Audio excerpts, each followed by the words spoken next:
Today we're going to do a tribute to our Chef Andy. Chef Andy had a passion on Father's Day, according to his daughter Samantha and son Teddy and wife Nancy. He had a passion for pizza on Father's Day. So we're gonna Fustinify some pizzas today. We're gonna do two here, and with me today is Katie, my daughter from Ginger and Honey, half of the team here. The other half, Mallory's on the other side of the camera.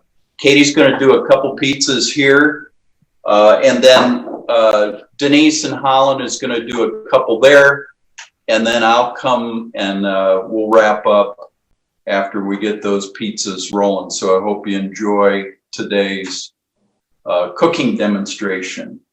Katie? Take it away. Yep. Thanks, Dad. So, really excited to be making some Father's Day pizzas and to be able to be with my dad here on Father's Day, and also, most importantly, to celebrate my Uncle Andy, one of the best fathers of all time, as we like to call him, Uncle Cooker.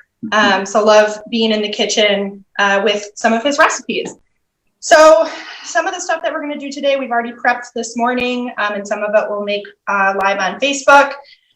One of the first things that we prepped for the pizza, we're going to do a sausage pizza, and then also a vegetable, which will be asparagus and mushroom pizza, using Andy's dough recipe, Andy's sausage, and also Andy's pizza sauce recipe.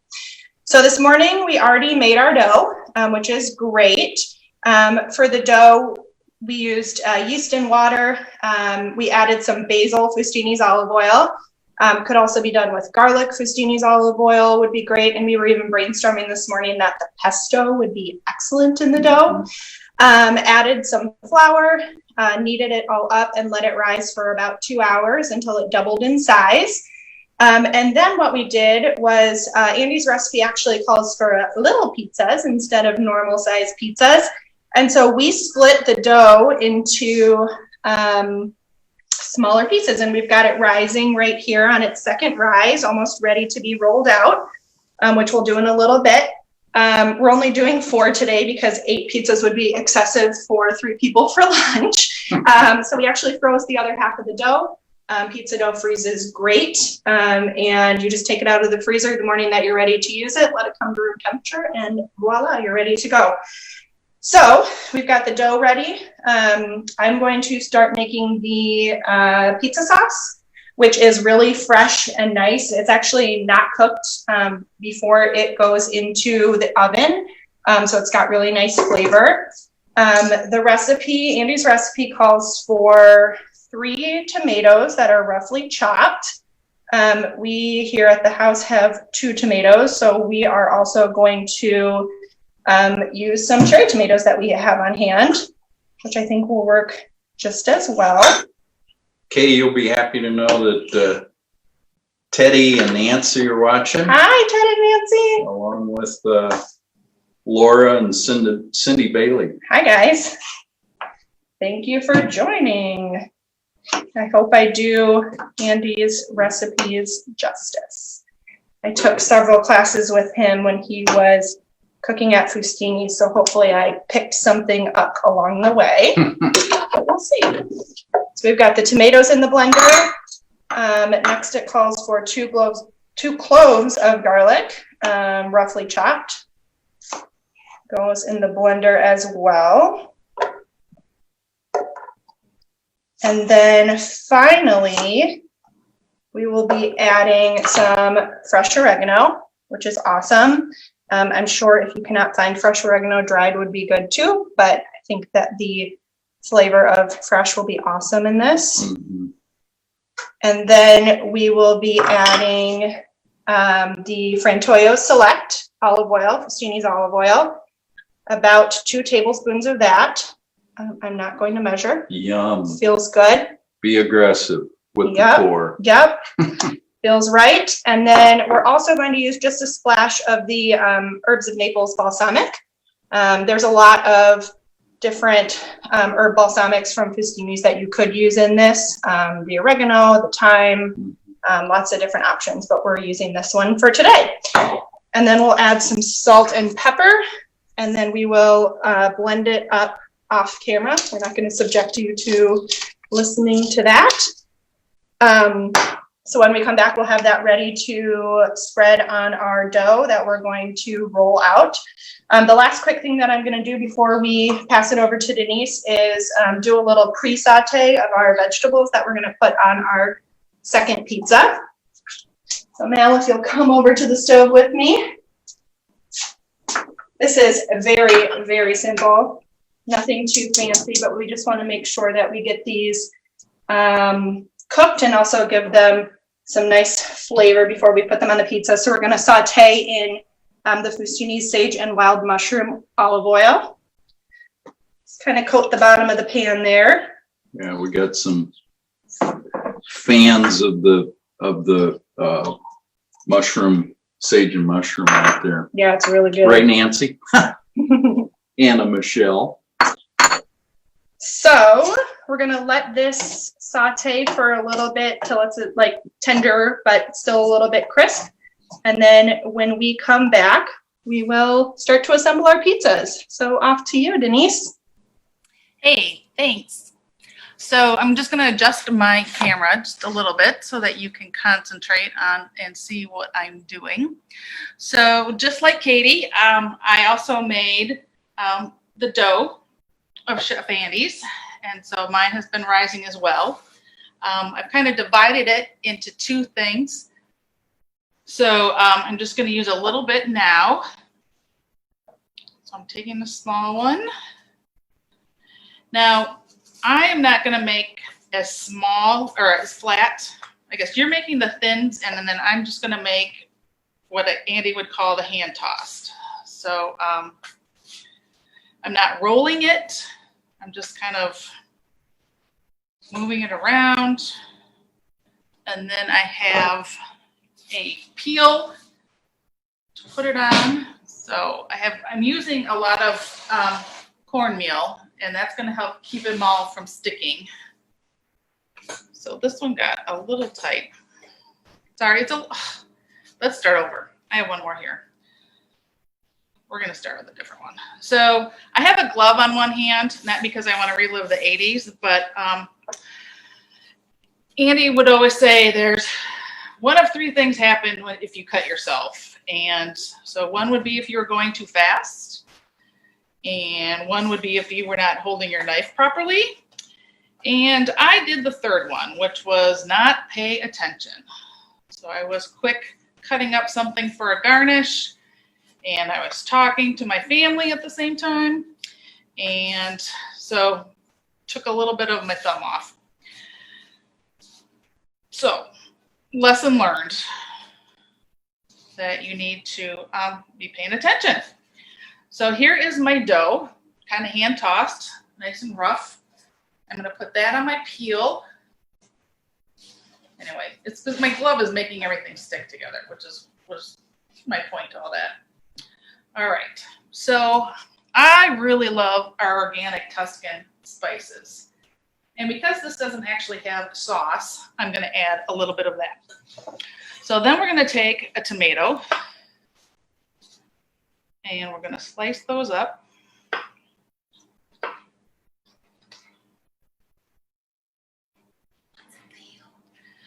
A peel is something that you, I didn't know what it was until Andy told me what it was. And basically it's just something that you peel off the pizza when you put it in the oven. So right now I have a pizza stone in the oven getting hot. So I'm going to slide this off this cutting board, or, a lot of times people have those round wooden, that looks like a big spatula with a handle. That would be similar, same thing. So it's just so you can work here, and then I can put it on a hot stove, and it just cooks better. So you also would add fresh mozzarella, and I would slice them up, but I happen to have these little ones. So we are just going to put that on my pizza.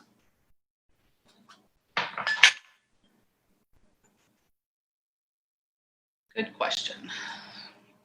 And then just top with some fresh basil. Hey, Denise, explain what a pizza peel is. Yes, so it's in the store you will find them. It's like the wooden. It has a wooden handle that you see a lot of times in pizza places where they pull the pizza off of from the oven with, like they reach in with it. So I was saying I have a stone in the oven getting hot, and so then I can slide from this onto the stone and it'll start cooking right away. So I didn't know what a peel was till Andy told me. So that's what a peel is. So let me put this in the oven real quick. Are you guys ready to jump back in? Yes? No? Yes, we are. Okay, go right ahead. All right, so we are finishing up sauteing our vegetables. And in the meantime, we are rolling out our dough. So in Andy's recipe, he calls for you to roll out your dough very thin. You can see how small these are. My hand in there for reference. And put it on some cornmeal to make it not stick when you put it in the oven. I like to roll out my dough on parchment paper and put it in the oven on parchment paper because it makes it not stick. I hope Uncle Andy would be okay with that slight modification. I think he will be, but that's what I'm doing here. So I've taken the dough. I'll do one more here. And you can see that it rose a bit once we cut it into the 4 pieces. So it's really nice and puffy and fluffy.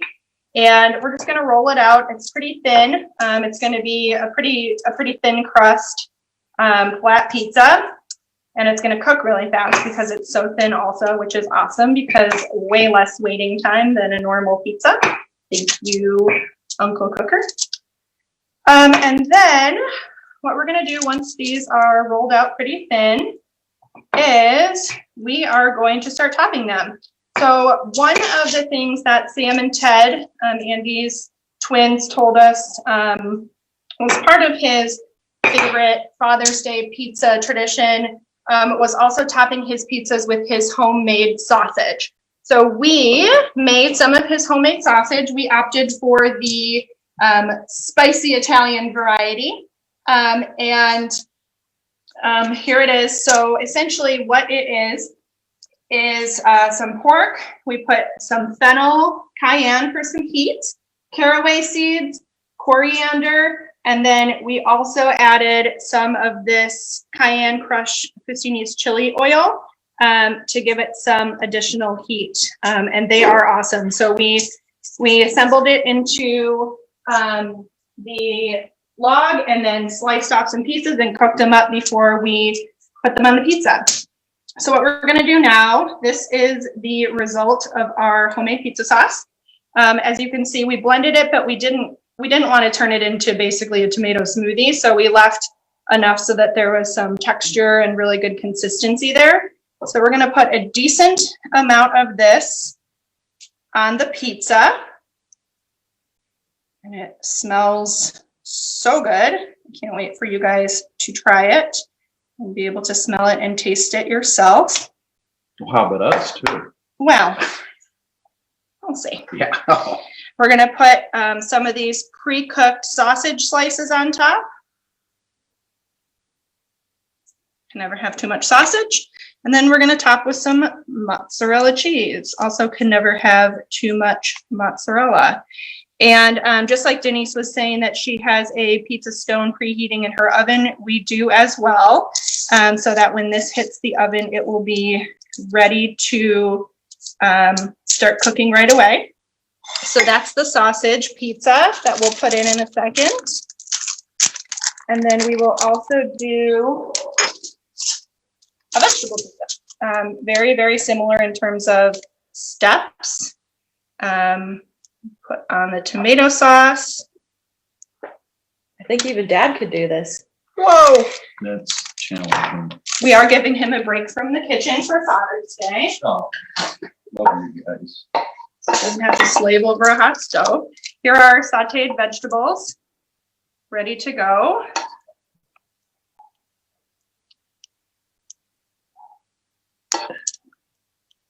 There we go. Beautiful.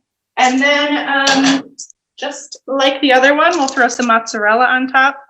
I know some of Andy's recipes called for things like putting provolone on your pizza, which would be delicious. You could also use little balls of mozzarella instead of shredded mozzarella. The really fun thing about making pizza is once you've got the basics down, using a really good dough recipe like Andy created for us, and also really good sauce, you can really let your creativity run wild and make a lot of fun flavors. So we will throw these into the oven. They're going to cook in a 450-degree oven on the preheated pizza stone for about 6 to 8 minutes. We're going to watch them pretty closely to make sure that they don't get too brown.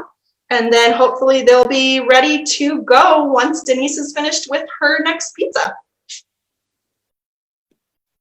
Hey, thank you. So while you were talking, I actually, my next pizza is actually a Chicago style pizza. So while you were talking, I rolled out some more dough, and I'm just making a small one to show, just because it would take so long to roll it out the other way.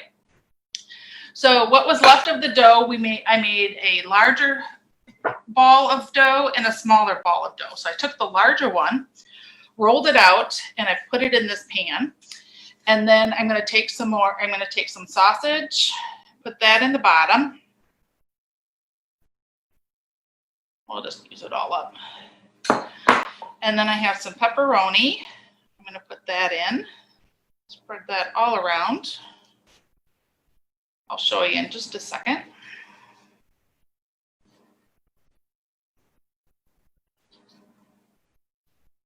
And then we're going to get some cheese. I think my cheese was still in the fridge.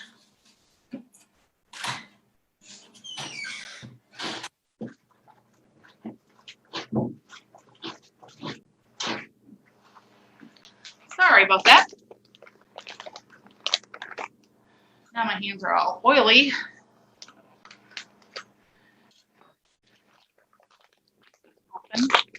So hopefully some of you had a chance to check out the bingo game that we played. We played it a lot in Holland, and I think we put a copy of it in the emails this week. That was just something really fun we did with Andy. He had a lot of fun stories that we would just tell. I think he would tell over and over, and even if you came to a lot of classes and knew what story was coming next, it was just always so fun to hear them. So he also liked to say he had the second best job in culinary, which we actually bought him a t-shirt that said that. And then he would say, not only does Guy Fieri have great hair, he's got a great job. So here is my deep dish pizza. It's got my meat, it's got my cheeses, and then I'm gonna now put another crust over top. But I hear my hand toss is done. Actually, you can go just a couple more minutes. So just in time to get this done. So I've got the crust up the sides, and basically what I'm going to do with this second little half is make a top for it. So we're going to roll this out.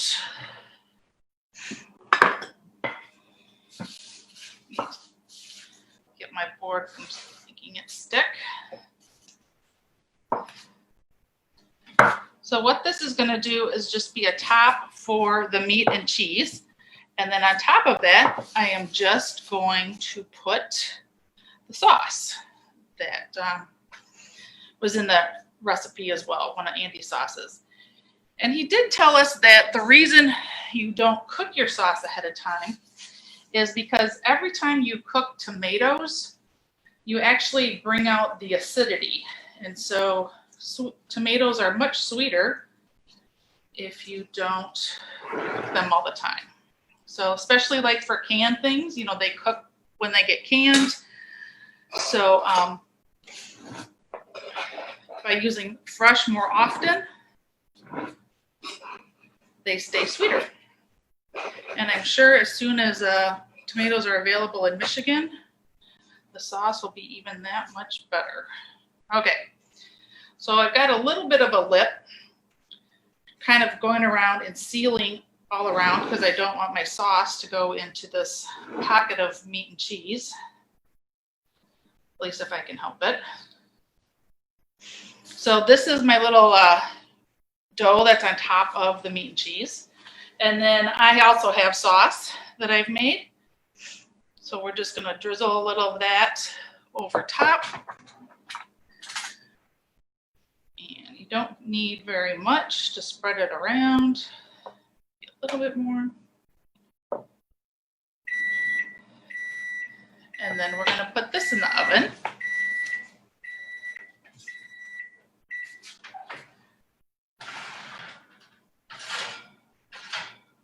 All right, so my hand tossed isn't quite done. I want to show you what it looks like. And this is on the hot stone. So this is what my hand toss will look like. You'll see it'll be a lot different than what Katie's doing because she rolled hers out super thin. So that is that. So then, this is something that would go in the oven for about 40 minutes and at about 375, 400 and cook it till it's done. And I actually made one earlier, made it in a big tin, which took a little while, so that's why I knew I had to make it in a smaller one. And this came out just before we went online, or went live. And as you'll see, some of the cheese and sauce got out, which is what's making it, even though I oiled it, it's making it a little tough. So we shall see.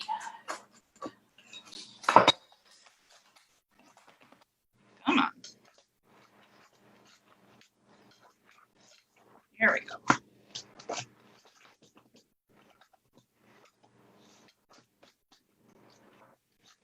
All right.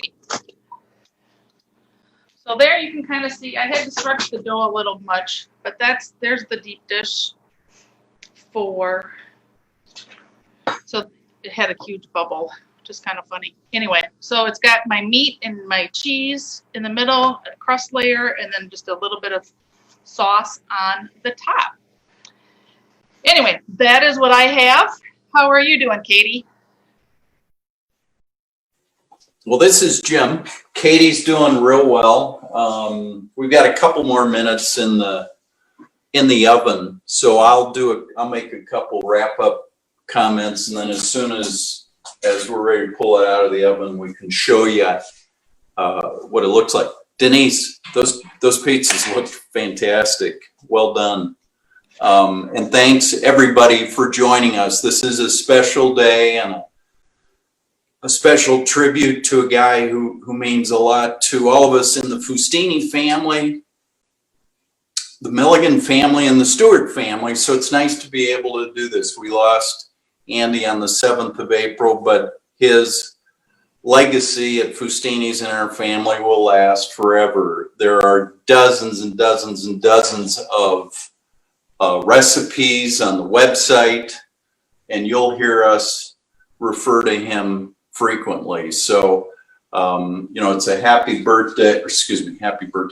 Father's Day to everybody out there, and it's a joy to tribute Andy and recognize him and share that with all of you today. Yeah, we love our Uncle Cooker. Yeah. So, all the oils, and I think what we showed was 100% oils are going to be, Mallory, maybe you can show these here, are all going to be, there will be 5 of them. They'll all be, or they are on our website at 15% off. Look under new items and you'll find them there. Those will be available at 15% off until our next Facebook Live next Friday. Thank you all who are coming as guests to our stores. It's wonderful to see everybody. Things are going well. I think we're keeping everybody safe. It's a different experience, isn't it, with a mask on your face? But it's working out really well until we're able to offer tastings. We will continue to offer a free Maraska bottle with every purchase to every customer. Something you haven't tried, you would have liked to have tried it while you were in the store. Just ask your host at the store for a sample of that when you check out. Looks like our pizzas might be out of the oven here. Sure are. So they, as you can see, they've started to brown on the top. The cheese is melted. The crust has turned a nice golden brown. So they are ready to eat, and I am excited to dig into them for lunch here. Katie, they look great. Thanks. Happy Father's Day. Thanks, honey. Yeah. Thank you. And thank you, everybody out there. Have a great day, a great weekend. And happy Father's Day to all the fathers out there. Bye. Bye.